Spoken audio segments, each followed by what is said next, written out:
I absolutely love Regular Show. It's one of my favorite animated shows of all time, and I was honestly shocked to see that the last time I talked about Regular Show on this channel was in October of 2020, and that is too damn long if you ask me. So today, I wanted to revisit an episode that has been stuck in my mind since I saw it way back in 2011.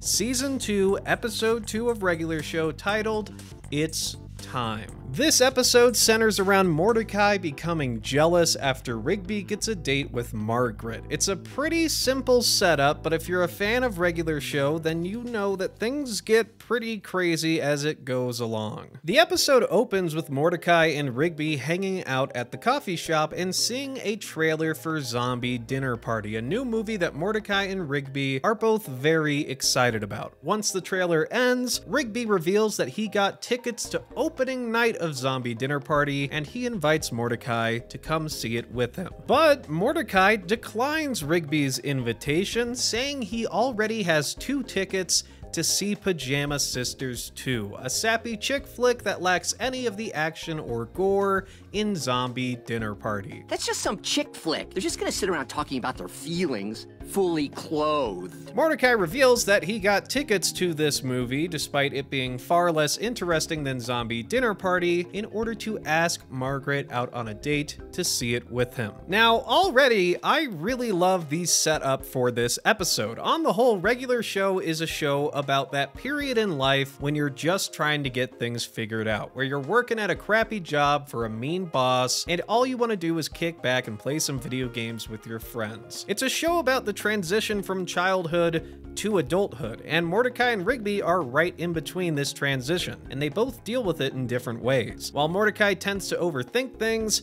Rigby doesn't tend to give anything much thought. If Rigby wants to do something, he does it, even if it's at the risk of injury, death, or usually looking like a complete idiot. Rigby is unapologetically himself, for better or honestly most of the time for worse, while Mordecai tends to be more insecure about himself, especially when it comes to Margaret. The conflict in this episode all kicks off when Mordecai stumbles over his words trying to ask Margaret out. As Mordecai stutters and stumbles his way around the subject, Rigby decides to interrupt with a joke that makes Margaret laugh. Rigby is quite proud of how much Margaret laughed at his joke, but Mordecai is not amused, and after making Margaret laugh once again, Mordecai kicks Rigby out of frustration and, most importantly, jealousy. Rigby calls out Mordecai for being jealous of him, but Mordecai says he isn't jealous, he's just frustrated that Rigby interrupted him while he was trying to ask Margaret out. This is another aspect that I love about this episode. In the first 2 minutes or so, the audience can already see where both characters are coming from. Rigby went through a lot of trouble to get opening night tickets to Zombie Dinner Party. He makes that much clear. But Mordecai wants to hang out with Margaret instead. It makes sense why Rigby would be a bit frustrated, but the fact that Mordecai didn't even ask Margaret out when he had the chance only adds to this frustration. I think it's safe to say Rigby would be pretty excited for Mordecai if he actually got a date with Margaret, even if it meant they couldn't see Zombie Dinner Party together. But because Mordecai is being so jealous and insecure,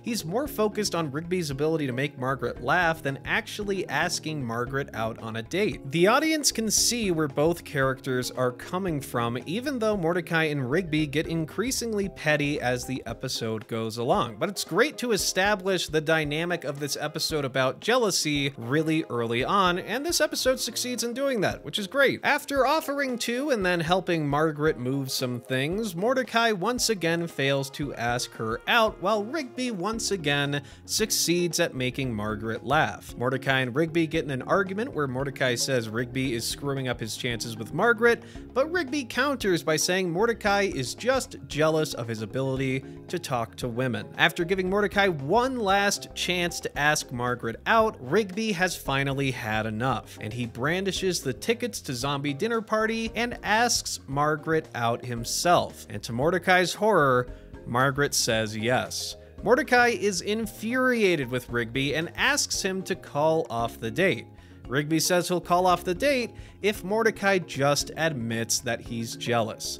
But Mordecai refuses. And this leads to a montage of Rigby torturing Mordecai with the fact that he's going out with Margaret and Mordecai isn't. So Mordecai is too jealous and insecure to admit that Rigby isn't afraid to talk to women. But in fairness to Mordecai, Rigby does go pretty far to try to make his point clear. If Mordecai had just asked Margaret out when he had the chance, none of this would be happening, but Rigby asking Margaret out to help prove his point is definitely a step over, or at least onto the line for Mordecai. But again, in fairness to Rigby, he's willing to call off the date if Mordecai just admits he's jealous. Rigby is a good enough friend to not go through with this date, but he's also too good of a friend to let Mordecai keep tiptoeing around his feelings for Margaret. Mordecai is keeping his emotions so bottled up that not only can he not ask Margaret out, but he can't even admit he wishes he was going out with Margaret instead of Rigby. The conflict in this episode is so easily fixable, but neither character is willing to budge an inch on their stance. If Mordecai wants to get what he wants,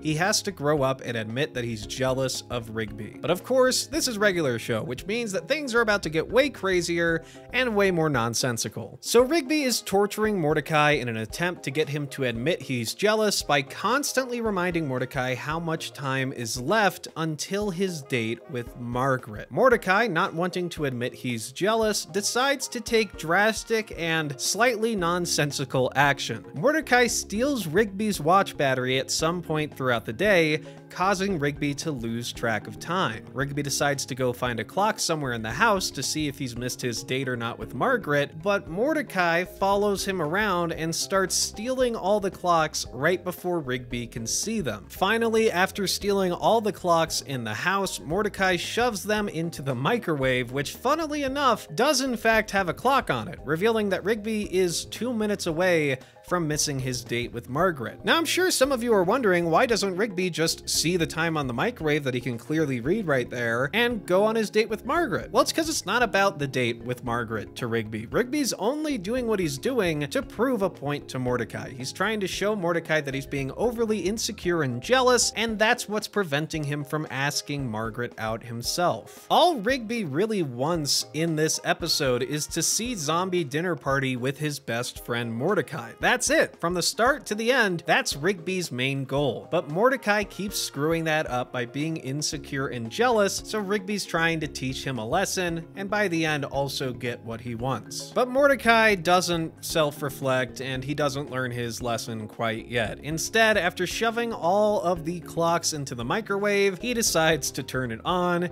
and the clocks start melting, which then creates a portal through space and time, with the microwave as a sort of vessel shooting Mordecai and Rigby throughout this great black void. Mordecai and Rigby begin arguing while flying through the black void, with Mordecai saying that Rigby is screwing up his chances with Margaret, but Rigby retorts that all he ever really wanted was to see a movie with his best friend, and this time he goes one step further by saying Mordecai is getting hung up on a girl who doesn't even know he exists. This is a step over the line for Mordecai, especially considering how insecure and jealous he is being, and he does this in response. I'll kill you!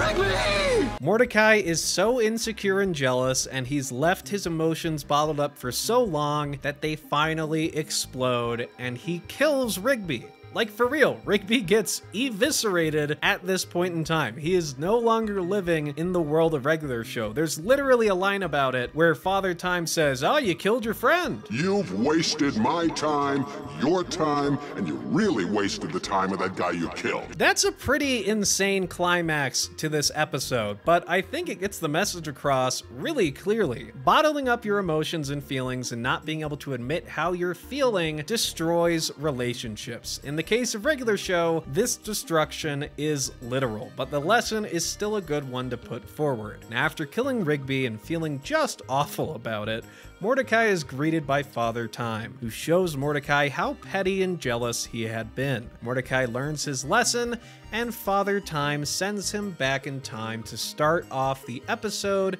via the lore-accurate time pony. which is a real thing I wrote in this script. And then the episode ends with Mordecai accepting Rigby's invitation to see Zombie Dinner Party, and he finally admits he's jealous of Rigby after Rigby once again makes Margaret laugh. You're jealous! Admit it! Dude, I'm not. Well, maybe just a little bit. And that's it. That's this episode. It honestly reminds me of like a Greek tragedy or a fable or something like that. It's just a story with a really clear moral and message, and it gets increasingly more crazy as it goes along. And honestly, the climax really is just as big as you could make it. Mordecai becomes so jealous of Rigby and bottles up his emotions for so long that he lashes out and kills him. And do you want to know what's even crazier? I know I put like the title, I made a big deal about like Rigby getting killed. This isn't the only episode where Rigby dies so a character can learn a lesson. It happens to Skips too. Like, what the hell, regular show? There's something about that. There's something about that approach that I feel like you just don't see too often in shows aimed at this demographic. That sort of young teen, young adult, maybe a little younger than that. I think I started watching regular show when I was like 10, so 10 and up, I guess, is kind of the age range of regular show. But having stakes like that, having consequences like that, and then using it to teach a character a lesson, that's perfect. I love that. That's really, really satisfying. Even if it gets undone at the end, if the character learns a valuable lesson from it and it's satisfying for the audience, I'm a-okay with hitting the undo button at the end. And that's what this episode does, and I'm a-okay with it. I really love this one, and I love talking about it, because it's just weird and over the top, and that's how regular show is. It's one of the main reasons I love regular show so much. Even though the story can get insane, at its core, regular show is just that. A regular show about regular problems wrapped up in a very irregular package most of the time. And for me, this episode showcases that approach perfectly. And if you haven't seen regular show or you haven't seen it in a while, it is 100% worth going back to. But you know what? That's where I'll leave this video for right now. Thank you all very much for watching. If you want to hear me talk about other stuff, subscribe, all that. I've talked about all sorts of stuff. This is my first regular show video in a while, so we'll see how interested people are. If you want to hear me talk more about this show, I'd be happy to. I really love it. This episode I chose originally just because I remember Rigby dying in it, and then after doing a deep dive, there's a lot here. There's a lot of great stuff to talk about. There's a lot of good lessons to learn if you're into putting together your own stories, if you're trying to write stuff. It's just a great approach in a tight little 11, 12-minute kind of package, and I love it. I love regular show. So good, so great. Thanks for watching. Like and subscribe, all that fun stuff. Let me know what you want me to talk about next. I don't know what the next video is. I don't think I'll ever know from this point on. It feels like I'm just kind of flying by the seat of my pants. But hey, I'm having fun. Hopefully you're having fun too. And I'll see you all next time. Goodbye.